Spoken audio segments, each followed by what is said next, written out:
Materi bagus berupa tembakan isian panjang-panjang, labet, kenari, cililin. Tetapi burung ini belum stabil. Oke teman-teman, dalam video kali ini sekaligus menjawab beberapa teman-teman yang memiliki burung materi bagus tapi digantang belum bisa. Nanti kita bisa sharing-sharing di sini ya. Sebelum saya lanjut, teman-teman yang pengen gabung di grup Telegram, cek di deskripsi ada linknya, teman-teman langsung aja bisa gabung ya. Oke teman-teman, ini burung ini saya sendirikan sekitar 1 jam yang lalu ya, kayak gitu. Saya buat video ini karena banyak sekali teman-teman yang WA, yang komentar, "Om Sis, saya punya lagunya bagus toh, keluarnya kayak gini gitu, kayak gitu teman-teman." Jadi dalam perawatan saya mungkin teman-teman bisa mengambil kesimpulannya ya nanti.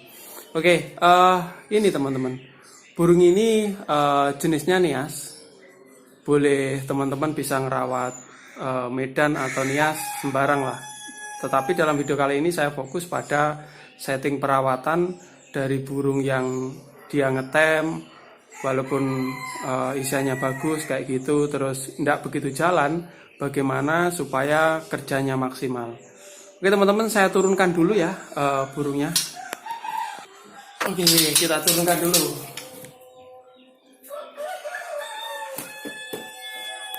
Oke, murai batu ini di ruangan ini masih 1 jam teman-teman. Jadi burung ini sebetulnya dulu dari sini ya, dari teman saya itu, kalau dulu ini terahnya terah bagus, dia nias, ada noktahnya 2 kayak gitu. Nah, ketika lepas trotol dibawa temen kayak gitu, dibawa temen di sana dimasteri dan lain sebagainya. Karena butuh duit, akhirnya Om Sis, sama nggak butuh lagi toh. Akhirnya saya karena tertarik, oke lah saya ambil kayak gitu. Nah, burung ini memiliki ciri, kalau orang Jawa bilang ciri itu minus ya teman-teman ya, jari belakangnya nyelentar ke depan kayak gitu. Ini juga pernah saya buat video dulu kayak gitu. Nah, yang mau saya bahas kali ini yaitu burungnya udah materinya bagus. Materinya bagus itu memiliki terpantau saya tahu itu labet sama cililin panjang-panjang ini teman-teman, double-double kayak gitu. Nah, tetapi karena di sini ini permasalahannya banyak burung. Ketika dia baru datang, dia gacor banget, nembak-nembak terus kayak gitu. Performanya oke. Ketika di sini sekitar 2 hari, karena ketika ada burung, coba dicas lagi. Ketika ada burung buat untulan lah kalau orang Jawa bilang, sering adu kayak gitu, buat jajal-jajalan, buat coba-coba kayak gitu, supaya burung lain biar emosi kayak gitu. Karena ini termasuk salah satu burung yang gacor. Nah, setelah di sini sekitar hampir 1 minggu, ternyata burung ini tembakannya masih, tapi dia durasinya atau istilahnya dia masih ngetem kayak gitu, ngetem. Nggak seperti awalnya dia kerjanya ngotot terus full terus, roll tembaknya terus kayak gitu. Dia ngetem. Nah, dari sini teman-teman ya bisa diambil kesimpulan, mungkin teman-teman yang punya burung bagus atau materi terjadi masalah yang sama kayak gitu. Masalahnya yaitu tadi teman-teman, yang pertama karena burung tersebut jadi satu sama burung murai batu lain. Dalam video saya sebelumnya pernah saya bahas, yaitu murai batu yang oke, sorry teman-teman, tadi ada gangguan sebentar. Jadi saya lanjutkan ya. Jadi kasusnya mungkin teman-teman banyak sekali yang WA ya seperti itu. Saya punya materi bagus Om Sis, tapi ternyata dia ngetem nggak jalan kayak gitu.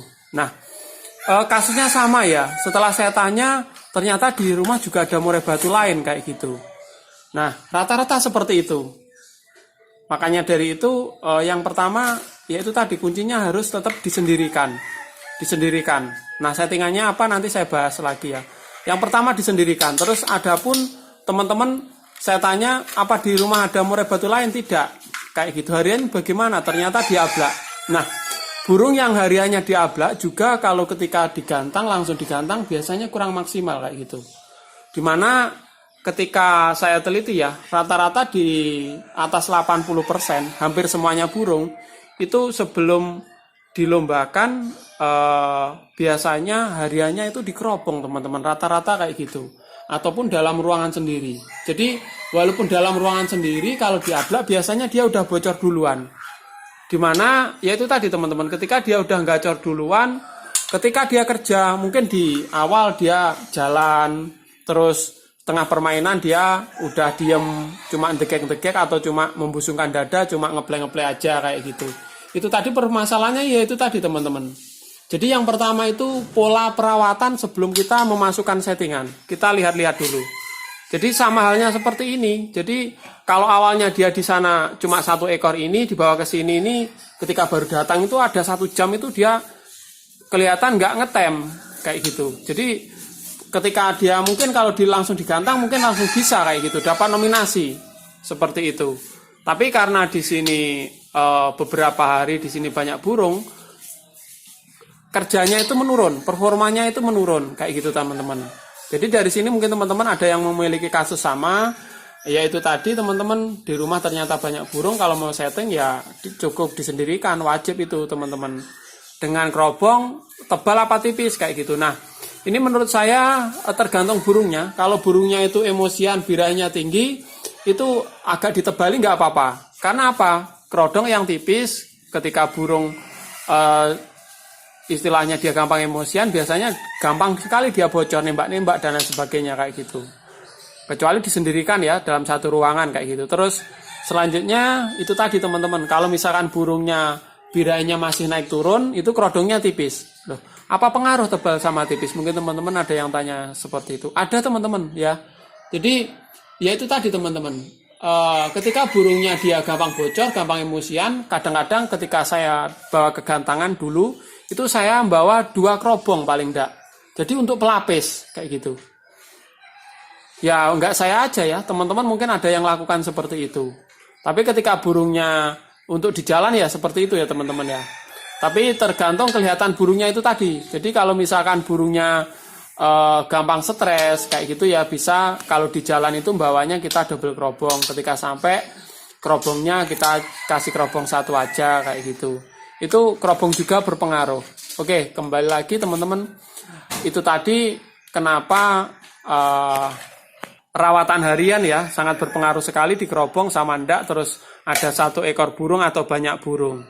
Terus selanjutnya di sini saya melihat teman-teman ya, burung ini emosinya atau birahinya dia masih naik turun, karena dia kalau saya rasa sih mungkin 2 kali mabung ya, 1,5 tahun ini mungkin usianya. Karena saya tahu dulu itu burung ini pastol ya di bawah sini teman-teman. Ini masih belum kondisi, ini masih saya kondisikan.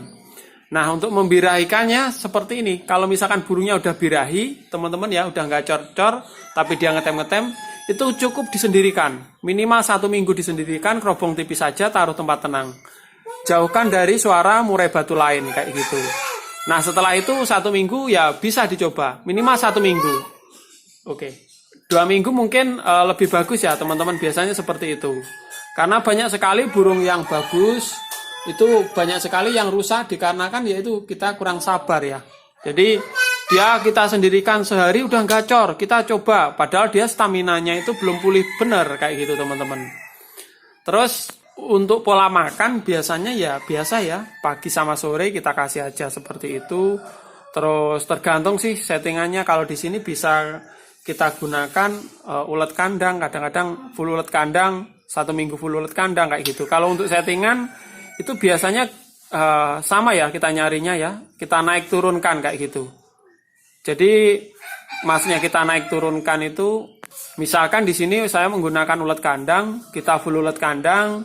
Ketika burung tersebut, ini barusan dimandikan tadi sama Kang Bambang, full ulet kandang, ketika burung tersebut udah gacor, udah kenceng ya, udah gacor kenceng, birahinya pas, udah biasanya tidak saya kasih tambahan. Cuma kita bawa itu ulet Hongkong, minta ulet Hongkong ke panitia, biasanya seperti itu. Nanti kalau dia datang udah kenceng, biasanya saya agak menjauh dari orang-orang lain untuk meredam suaranya biar dia tidak menyaut burung lain seperti itu. Biasanya seperti itu. Tapi kalau misalkan burungnya kurang kenceng ya bisa kita tambahi ulet Hongkong kayak gitu, atau sehari sebelumnya kita tambahi EF-nya seperti itu. Untuk vitamin, kalau misalkan mau digantang, kalau saya cukup menggunakan vitamin B teman-teman, kayak gitu. Kalau misalkan agak serak ya kita kasih atau saya kasih obat racikan. Jadi kembali lagi teman-teman, ini teman-teman lihat ya, ini murai batu nias, kaki kanannya normal, kaki kirinya jarinya nyelentar janoko yang belakang kayak gitu. Ini coba hari ini, hari apa ya ini teman-teman? Oke lah, sejak video saya upload ini, nanti kita tunggu mungkin sekitar 1 mingguan. Nanti kita tunggu, kita coba buat seneng-seneng, kita ces buat latberan ya teman-teman ya. Bagaimana hasilnya nanti kelanjutannya. Mungkin teman-teman ada yang punya pengalaman lain setting murai batu, bisa ditulis di kolom komentar. Jadi intinya dalam video kali ini, burung ini capek lah. Ya itu tadi, karena baru datang gacor-gacor setelah berapa hari dia biranya turun karena setiap hari kita gunakan untuk ngecas. Dan di sini banyak sekali murai batu kayak gitu. Yang cara penyelesaiannya ya saya kondisikan, taruh tempat tenang, jaga kebersihan kandang, jaga kesehatan, udah kayak gitu. Kalau pemasteran nggak usah dimasteri untuk beberapa hari, ketika nyeting ya nggak apa-apa karena di sini udah ada materinya kayak gitu. Oke teman-teman, sekian dulu video kali ini, semoga ada manfaatnya. Jika ada kurangnya silahkan tulis kolom komentar.